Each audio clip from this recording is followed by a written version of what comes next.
लानत भेजते हैं। अगर इज्जत भी नहीं मिले तो उसके ऊपर हम थू करते हैं। मैं इनके रवैये के खिलाफ, इनके बातों के खिलाफ वॉकआउट करता हूं और ये बता के जा रहा हूं कि इनके होते हुए ना असेंबली चल सकती है ना हुकूमत चल सकती है। ये समझते नहीं है लोगों को जरा सी एक हकीर चीज के ऊपर क्या जवाब दिए इन्होंने।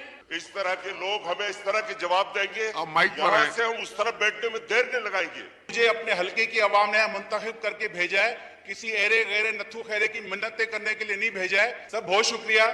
मैं कभी इस तरह आपको तंग नहीं करता, लेकिन मुझे अपने हलके की आवाम ने मुंतखब करके भेजा है, किसी एरे गैरे नथु खैरे की मिन्नतें करने के लिए नहीं भेजा है। ये वजारतें, ये सीटें सर इसलिए मिलती हैं कि आदमी इज्जत बनाए, काम करे। ये सीटें पाने के बाद अगर इज्जत भी नहीं मिले तो उसके ऊपर हम थू करते हैं। और मैं सर यहाँ एक शख्स मौजूद है जिसकी वजह से मेरे शहर हैदराबाद में वो चीजें नहीं है कि जो हमारी जरूरियात हैं। हमारा एयरपोर्ट बंद है, हमारा पीए का ऑफिस बंद है, हमारे रेलवे लाइन पे रोज हादसे होते हैं, हमारे रेलवे लाइन पे बम फटते हैं। लेकिन जो 3.5 महीने में जो रेलवे पीछे गई है, जो एयरलाइन पीछे गई है, उसका कोई जवाब देने वाला नहीं है। और लोग यहाँ मिनिस्टर सर मौजूद नहीं है। मैं इनके रवैये के खिलाफ, इनके बातों के खिलाफ वॉकआउट करता हूं और ये बता के जा रहा हूं कि इनके होते हुए ना असेंबली चल सकती है ना हुकूमत चल सकती है। जनाब स्पीकर, एक और बात, इस तरह के लोग हमें इस तरह के जवाब देंगे, अब माइक पर यहाँ है। से हम उस तरफ बैठने में देर नहीं लगाएंगे।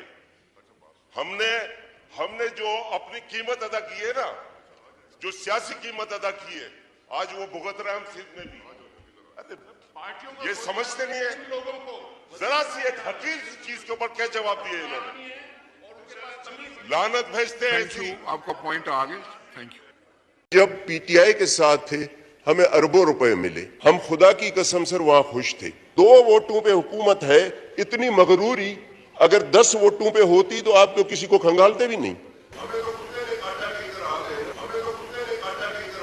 हम सर पीटीआई के साथ थे इत्तेहादी, किसी वजह से, किसी की मोहब्बत में, किसी के प्यार में हम इस तरफ आ गए।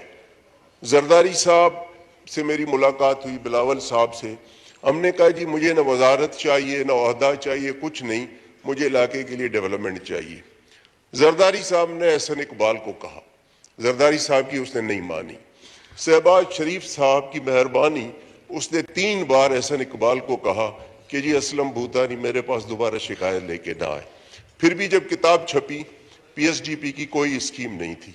फिर जब पीएम के सामने एहतजाज किया, वहां भी एहसन इकबाल साहब जज्बाती हो गए। सरदार अयाज सादिक मौजूद थे, वो गवाही देंगे। फिर सर जहां से नॉर्मली टेलीफोन आते हैं, उनको मैंने रिक्वेस्ट की कि भाई अगर आपके टेलीफोन में अभी कोई वजन है तो जरा एहसन इकबाल को कहो। तो फिर जाके उन्होंने मेरी स्कीम रिफ्लेक्ट की। सर ये इलेक्शन साल है, इलेक्शन में हमने लोगों के पास जाना है। अब सर अगर 40 करोड़ की आप स्कीम देते हैं, 8 करोड़ उसकी एलोकेशन करते हैं, तो ये 5 साल में कंप्लीट होगी ना। पता नहीं 5 साल बाद मैं इलेक्ट होके आता हूं, एहसन इकबाल आते हैं, किसकी गवर्नमेंट आती है, कौन है। तो इस साल हम फिर क्या करेंगे। अब सर 8 करोड़ वो भी किस्तों में मिलेंगे, 20%, 10%, 15% पूरे साल में। अब आप बताएं कि इलेक्शन में अनसर्टेनिटी होगी, कौन सा कॉन्ट्रैक्टर आके ये काम उठाएगा कि जी मैं 40 करोड़ का काम उठाऊं और ये मुझे किस्तों में 8 करोड़ मिलेंगे, वो भी आखिरी साल में ये किस्त काट देते हैं। सर जब पीटीआई के साथ थे हमें अरबों रुपए मिले, और न सिर्फ मिले बल्कि 100% एलोकेशन थी जो आखिरी साल एहसन इकबाल ने काट दी। और फिर एहसान किया कि मैं आपको पैसे देता हूं। मैंने कहा जी ये तो वो देकर गए हैं ना, इसमें आपका कौन सा एहसान काट के दे रहे। फिर कहते हैं कि जी जो कॉन्स्टिट्यूएंसी फंड है पीएसडीबी में जिसकी स्कीम होगी उसको नहीं देंगे। तो सर हम इलेक्शन में कैसे जाएंगे। हम खुदा की कसम सर वहां खुश थे, ये जरदारी साहब की मोहब्बत में आ गए। ख्वाजा साहब आप सुने और शहबाज शरीफ तक ये बात पहुंचाएं। सर ये 2 वोटों पे हुकूमत है, इतनी मगरूरी अगर 10 वोटों पे होती तो आप तो किसी को खंगालते भी नहीं। सर आप प्लीज इस तरह करें। और ये सर मैं तो बोलता हूं, लेकिन जितने इत्तेहादी हैं सबके साथ यही रवैया है। कुछ शराबत में नहीं बोलते हैं, लेकिन हम सर नहीं कर सकते। तो सर ये नाइंसाफी है। मतलब अब जरदारी साहब ने 58 आदमी आपको करके दिए हुकूमत बनाने के लिए, شہباز شریف صاحب سے گلا نہیں ہے، وہ حد سے زیادہ عزت کرتے ہیں. ہمیں سے پی ٹی آئی میں عزت نہیں تھی، فنڈز بہت زیادہ تھے، اربوں روپے کے فنڈز تھے. اب لوگ کہتے ہیں جی آپ جا کے وہاں عزت کمائیں اور ہمیں پینے کا پانی نہ ملے. تو سر یہ عزت کو پی ایم صاحب کی بڑی مہربانی، زرداری صاحب، پی ایم صاحب بہت عزت کرتے ہیں حد سے زیادہ. لیکن سر آپ ان کو بلائیں، حسن اقبال صاحب کو، نہیں تو سر یہ 1 سال روزانہ میں اسمبلی میں احتجاج کروں گا تاکہ میرے لوگ سنیں کہ کیا ہو رہا ہے. اور خواجہ صاحب اور سردار ایاز صادق صاحب بیٹھے ہیں. سردار ایاز صادق کو پتہ ہے کہ کیا ہم نے بات کی، پھر بھی اس نے نہیں ڈالی، پھر ٹیلی فون کروا کے ڈلوائیں، اور پھر بھی انہوں نے لالی پاپ دیا 20%. اب آپ بتائیں کہ اس طرح تو حکومتیں نہیں چلتی ہے نا. جناب کا پوائنٹ رجسٹر ہو نہیں گیا. سر، سردار ایاز کو بھی پتہ ہے اور خواجہ صاحب دونوں کو پتہ ہے. Thank member of this house. تو آپ بیٹھ کر ان سے یہ معاملات جو ہے نا خود ایز اے پارلیمنٹری لیڈر جو ہے وہ دیکھ لیں. پی ٹی آئی کی حکومت تھی جی، ایک ماحول بن گیا اور یہ تبدیلی ہوئی. تو تبدیلی کا میرے خیال مقصد جو تھا وہ کچھ اور تھا، مگر اب کچھ اور نظر آ رہا ہے. اس وقت ہم پیارے بھی بڑے لگتے تھے، چکر بھی ہمارے پاس بڑے لگتے تھے. اب بات کرتے ہیں تو منہ موڑتے ہیں، تھوڑا ذرا ہماری شکل بھی اچھی نہیں لگتی. تو ہم سمجھے کہ رویوں میں بھی تبدیلی ہوگی، اخلاقیات میں بھی کچھ بڑھوتری آ جائے گی، مگر ادھر کی ادھر ہی جتوں دی کھوتی اتھے آن کھلوتی.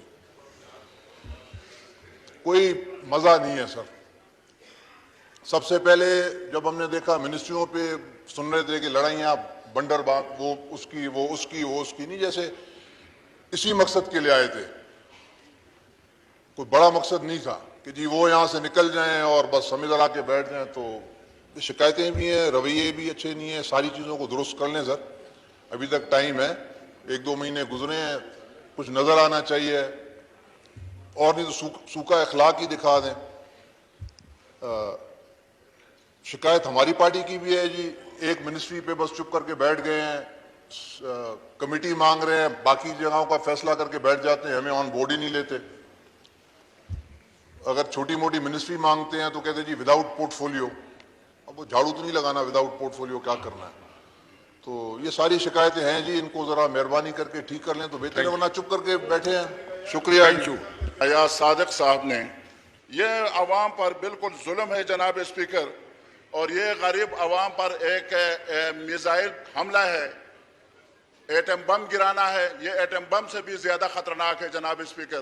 تو اس کی ہم مخالفت کرتے ہیں اور اپوز کرتے ہیں اس کو، کہ عوام کے لیے اس میں کچھ بھی نہیں ہے، اور صرف جو ہے نا جی یہ اپنے اخراجات، اپنے عیاشیوں کو بچانے کے لیے عوام پر یہ مزید اضافہ لگایا گیا ہے. اس کے ساتھ ساتھ جناب اسپیکر، یہ بل جو ہے یہ سودی نظام کو تحفظ دینے والا فائنانس بل ہے. جناب اسپیکر، جو بل جس میں سودی نظام کو تحفظ دیا گیا ہو وہ مسلمانوں کے لیے قابل قبول نہیں ہے، پھر اس ایوان میں اس کو نہیں آنا چاہیے، کیونکہ یہ آئین پاکستان کے بھی خلاف ہے. دفعہ 38 آرٹیکل 38 کے خلاف ہے، جہاں کہا گیا کہ سود کو ہم ختم کریں گے، اور یہاں سود کو باقاعدہ اس میں تحفظ دیا گیا ہے. جناب اسپیکر شکریہ.